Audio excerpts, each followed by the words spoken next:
Hi guys, it's Any aka the Knock Trader, your friendly neighborhood swing trader, back again with another video. And in this video I'm going to be explaining to you the difference between investing and trading. Don't get them mixed up. Let's get straight into the video.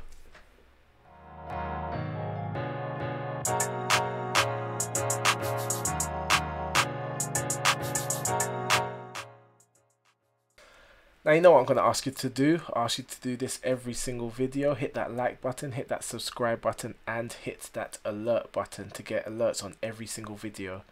Also, I've got Facebook, Twitter, and Instagram at the Knock Trader on all social media platforms. And if you check the description section below, you'll see a link to my mailing list. If you join my mailing list, you'll get priority access to my training course that I'm creating for beginner traders on my website. You'll also get emails weekly on all the new videos that I produce, and also a breakdown of my entries, exits, and profit and losses in a spreadsheet format. Now let's get straight into the video. So I was trolling through the internet, looking at some forums, some Facebook pages, some groups that I'm in on Discord and Facebook, and what I found a lot of the times was that there was a lot of novice traders, so a lot of beginner traders that use the terms investing and trading interchangeably. And the first thing I want to say is that they're not the same thing. They're two different things. And this is something that needs to be ingrained in traders early on, so that they don't make the mistake of using them interchangeably when that's not the case. But I can understand the cause for confusion. I really understand it. It's because even consumer-facing companies, they use the terms interchangeably as well in their branding. There's companies like Free Trade, for example. I've made a review video on Free Trade. You can check that out. Free Trade are called Free Trade when in fact they're an investment company. So this is just one of many examples of even the industry that understand the difference between investing and trading, using the two terms interchangeably when they are two very different things. So what are the main differentiators that you ask? Well, I've got a little infographic here that I got from Shadow Investing Instagram page. This is a great Instagrammer. I really think guys should check out his page. He's got great infographics that he's created on just different things involved in the stock markets and trading, and he presents them in a really easy and palatable way. Yeah, check out his page. I'm a subscriber. It's one of my favorite channels on Instagram, after my own, of course. check my page out as well, but yeah, check his page out. Yeah, so the main differentiator are time frame and risk profile. Now, if you look at this infographic, you can see that as time progresses, the longer you hold a position, the more chance you have of the stock rising. So if you hold a position for a day, it's pretty near 50% chance that it could either rise or fall. But if you hold it for up to a year, up to 12 months, there's a 75% chance the stock will rise and a 25% chance the stock will fall. So that means that you bear more risk the shorter that you hold your position.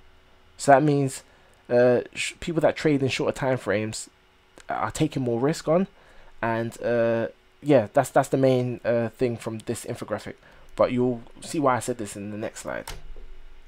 So there are 5 strategies that you can use when you want to enter the stock market and start trading or investing. There's scalping. This is taking really short positions, not short positions because that means shorting, but taking really short time frame positions that can last up to a couple of minutes or even seconds. You really just want to take incremental chunks out of the market by maybe scalping for a couple of pips, or even less than, yeah, a couple of pips, and then take your money out. This is normally a strategy used for people that have a really high amount of money and they only need to really take small positions. They take large positions, but they only need a couple of pips to really make a lot of money. You see a lot of high frequency traders or algos do a lot of scalping. Then you have day trading, very popular, especially with people like Ricky Gutierrez, for example, who day trades a lot on his live stream. And there's a lot of new traders that really want to get into day trading. That's normally a strategy that a lot of people take when they first enter the market, because there's a lot of branding around it. So day trading is all about taking a position in the same day and exiting within the same day. So intraday, between the hours of that exchange is open, they want to take their positions and exit. Then there's swing trading. So this is what I do, swing trade, and you can hold your position from anywhere from a couple of days to a couple of weeks. Yeah, swing trading is all about catching a position when it's about to change direction and then entering it and riding the wave up until you want to exit your position. But yeah, for the most part, I personally only swing trade. The longest period I'll swing trade was, or maybe a month, maybe just over, maybe 6 weeks max, but a month. So it could be anywhere from a couple of days to a couple of weeks, swing trading.